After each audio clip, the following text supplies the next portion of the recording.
آنے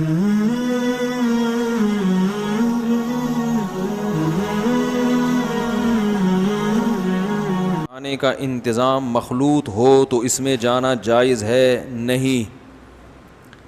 پردے کا انتظام نہیں ہے، مخلوط دعوت ہے تو اس میں شرکت جائز نہیں ہے. کسی کا دل رکھنے کے لیے بھی شرکت جائز نہیں ہے اس میں. رشتہ داری جوڑنے کے لیے بھی شرکت جائز بولیں بھائی نہیں ہے. بعض لوگ یہ کرتے ہیں کہ بھائی مکس گیدرنگ میں جہاں دعوت ہو تو وہاں اگر ہم نہیں جائیں گے تو رشتہ دار ناراض ہو جائیں گے. یار اس کی آواز بڑھا دو یار، پھر وہی ہو رہی ہے، پتہ نہیں آواز کو کیا ہو گیا. تو لوگ ناراض ہو جائیں گے، خونی رشتے ٹوٹیں گے. تو یہ خونی رشتے توڑنے کا گناہ اسے ہوگا جس نے مکس گیدرنگ کا انتظام کر کے آپ کو آنے سے روک دیا ہے، اس کو گناہ ملے گا. سمجھ رہے ہیں؟ تو کسی کا دل جوڑنے کے لیے اپنا دین توڑنا جائز نہیں ہے.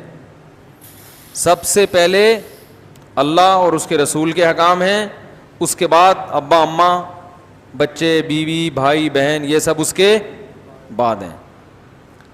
تو بھائی ان کو بھی تو رشتہ داری جوڑنے کا خیال ہونا چاہیے نا. ان کو پتہ ہے جب یہ شرکت نہیں کرتا تو ہم مس گیدرنگ نہ کریں، ہم الگ الگ انتظام کر لیں. لوگ آ کے کہتے ہیں کہ بھائی ہم نے تو بہت کوشش کر لی مگر وہ سیپریٹ انتظام کرنے کے لیے تیار نہیں ہے، اور بہت میں نے دھمکیاں بھی دے دی، میں نے یہ بھی کہہ دیا کہ میں نہیں آؤں گا مگر وہ انتظام نہیں کر رہے. تو میں نے کہا پھر نہیں جائیں. کہنے وہ ہمیں کہہ رہے ہیں کہ تمہیں رشتہ داروں کا خیال نہیں آتا، تم شادی میں نہیں آ رہے، تم دعوت میں نہیں آ رہے. تو آپ ان کو بولے، میں نے کہا کہ آپ ان سے کہیں کہ تم گناہ پہ اتنے ڈھیٹ ہو کہ تمہارا سگا بھائی شادی میں نہیں آ رہا لیکن تم اس کو منانے کے لیے بھی گناہ چھوڑنے کے لیے تیار نہیں ہو. تم اتنا ڈھیٹ پنا دکھا رہے ہو کہ تمہارے رشتے ٹوٹ رہے ہیں مگر تم پھر بھی اللہ کی بغاوت کر رہے ہو. تو غلط بات پہ جب تم اتنے ڈھیٹ ہو تو میں صحیح بات پہ اس سے زیادہ ہمت دکھاؤں گا. ہٹو بچوں، ہو گیا کہ نہیں ہو گیا؟ میں صحیح بات پہ اس سے زیادہ ہمت دکھاؤں گا. نہیں آؤں گا ایسی کی تیسی، جو مرضی کرنا ہے کرو. بے دین آدمی اپنی بے دینی پہ بڑی استقامت دکھاتا ہے. ڈھیلا پن کہاں سے آتا ہے؟ جو دیندار ہے وہ ایکچولی اگر میں نہیں گیا تو میں وہ میرے بھائی کیا بولے گا، لوگ بولیں گے فنڈامنٹلسٹ ہے، بنیاد پرست ہے، لوگ کیا بولیں گے. لوگ تو بھائی اتنا براڈ مائنڈڈ بننے کی ضرورت نہیں ہے کہ گناہوں میں بھی حدیث میں کیا آتا ہے، پچھلی امتوں میں جب کوئی گناہ ہوتا تھا تو بنی اسرائیل کے علماء روکتے تھے لیکن پھر اس گناہ میں ان کے ساتھ شرکت بھی کر لیتے تھے. آہستہ آہستہ اللہ نے روکنے والوں کو دلوں کو بھی ایسا کر دیا جیسے گناہ گاروں کا ہوتا ہے، اور سب پر پھر داؤد علیہ السلام کی زبان سے اللہ نے لعنت کی. تو آپ جوڑ پیدا کرنے کے لیے یاد رکھو خاموشی اختیار کرنا جائز ہے.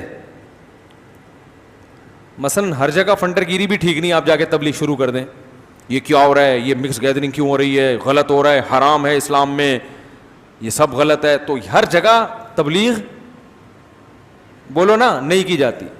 وہ پھر خام خواہ میں دین کا مذاق اڑائیں گے، بولیں گے چلو مولوی نکلو یہاں سے. تو آپ کو کیا ضرورت ہے جا کے بلا وجہ ان کو؟ ہر جگہ کا ایک موقع ہوتا ہے. تبھی مجھے لوگ جب شادی بیاہ میں بیان کے لیے بلاتے ہیں میں نہیں جاتا. میں کہتا ہوں لوگ وہاں کھانا کھانے آئے ہیں، مولانا کی تقریر سننے نہیں آئے. یہ موقع نہیں ہے بیان کا. ہر آدمی گول میز پہ بیٹھا ہوا ہوتا ہے، کسی کا منہ ادھر ہے، کسی کا منہ ادھر ہے. ہم ادھر بیٹھ کے بیان کر رہے ہیں، وہ ادھر منہ کر کے سن رہے ہیں وہ بیان. یہ کوئی بیان کا ماحول ہی نہیں بنتا نا. تو یہ موقع نہیں ہے. ایک دفعہ ایک صاحب کو بلایا ولیمے کی دعوت پہ، رو رو کے دعا کروائی انہوں نے. میں نے کہا یہ ولیمے کا موقع خوشی کا موقع ہے، رو رو کے دعا کرنے کا موقع نہیں ہے. سب دولہا کو دیکھ رہے تھے کتنا رو رہا ہے. تو ہر جگہ نا ہر چیز نہیں جچتی ہے. اب ولیمے کا موقع ہے، مبارک بات ہے، خوشی ہے، بھائی آپ ہو ہا ہا ہا رونے کی ایک محفل لگی ہوئی ہے. بھائی یہ کیا ہے، شادی ہو رہی ہے، کیا ہو رہا ہے، یہ جنازہ ہو رہا ہے کسی کا. تو ٹھیک ہے، جو رو کے دعا کروا رہے تھے ان میں تو اخلاص تھا، وہ تو بیچارے اپنے لحاظ سے ٹھیک کر رہے تھے، وہ تو یعنی ان کا تو میں اپریشیٹ اس لیے کروں گا کہ اس موقع پر بھی وہ اللہ کو نہیں بھولے، ان میں اتنا غم تھا، اتنا اللہ کا درد تھا کہ رو رہے تھے. لیکن میری رائے یہ ہے کہ یہ رونے دھونے کا موقع نہیں ہے، یہ خوشی کا موقع ہے. آپ مٹھائی کا ڈبہ لے کے جائیں، دولہا کا منہ میٹھا کرائیں، کچھ واض و نصیحت تھوڑی بہت ہلکی پھلکی ہو جائے تو بھی کوئی حرج نہیں ہے. بھائی بیٹھ گئے تھوڑا سا، بھائی دیکھو ماشاءاللہ شادی ہوئی ہے، سنت کے مطابق ہوئی ہے، آپ لوگ بھی شادی کریں تو سنت کے مطابق کریں. اتنی ہلکی پھلکی تو ٹھیک ہے، چلتا ہے یہ تو. لیکن باقاعدہ تفصیلی بیان وہاں پہ وہ لوگ سننے نہیں آئے ہوتے، منہ ادھر ادھر ہوتے ہیں، بہت مشکل ہو جاتی ہے. میں کہتا ہوں بھائی ان کو بولو کہ یار ادھر آ جائیں، بیان الفلاحیہ مسجد میں ہوگا وہاں کے سنیں، یا کوئی اور عقیقے میں بھی سمجھ میں آتا ہے بیان، عقیقے کی محفل میں بھی سمجھ میں آتا ہے، بچے کا قرآن ختم ہوا ہے اس میں سمجھ میں آتا ہے کہ بیان ہونا چاہیے. لیکن بارات میں بیان ساڑی اقلچ نہیں آتا. وہ پھر ہاں نکاح جب ہو رہا ہو نا، نکاح کی محفل ہو مسجد میں نکاح، اس میں بھی بیان ہو سکتا ہے. اور اگر بارات میں بیان کرنا ہی ہو، اول تو بارات ہی نہیں ہے شریعت میں تو ولیمہ ہے، بارات تھوڑی ہے. تو ولیمے میں بیان کرنا بھی ہے تو پھر لوگوں کو یہ کہا جائے کہ بیان کے لیے ہم آپ کو بلا رہے ہیں، اور اس میں ضمناً ولیمہ بھی ہو جائے گا، تاکہ لوگ پہلے سے یہ دماغ میں رکھ کر آئیں کہ ہم بیان سننے جا رہے ہیں.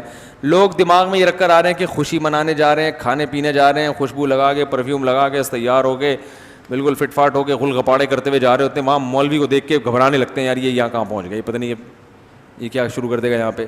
تو وہ بات کو پھینکنے والی بات ہو جاتی ہے، سمجھ رہے ہیں نا.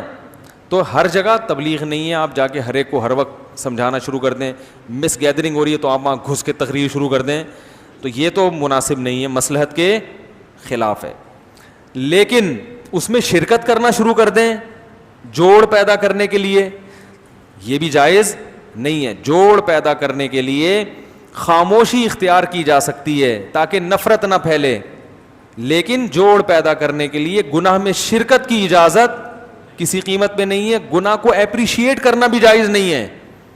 مثلا آپ جوڑ پیدا کرنے کے لیے چلے گئے کہیں، مکس گیدرنگ ہو رہی ہے، آپ کہیں یار ٹھیک ہے یار یہ بھی ٹھیک ہے، کوئی اتنا بڑا مسئلہ نہیں ہے، اللہ غفور رحیم ہے، بخشے جاؤ گے کوئی، تاکہ وہ دل ان کے قریب ہو جائیں. تو دل قریب کرنے کے لیے غلط باتیں کہاں سے جائز ہو گئی بھائی؟ غلط بیانی سے کام لینا کہاں سے جائز ہو گیا؟ اللہ نے کب کہا ہے کہ میں معاف کر دوں؟ خاموشی اختیار کر لو، لیکن غلط بات میں کسی کو اپریشیٹ مت کرو، اس کی شریعت میں اجازت نہیں ہے. یہ حدود ہیں شریعت کی. الہی تیری خاطر ہو، الہی تیری خاطر ہو، میرا جینا میرا مرنا الہی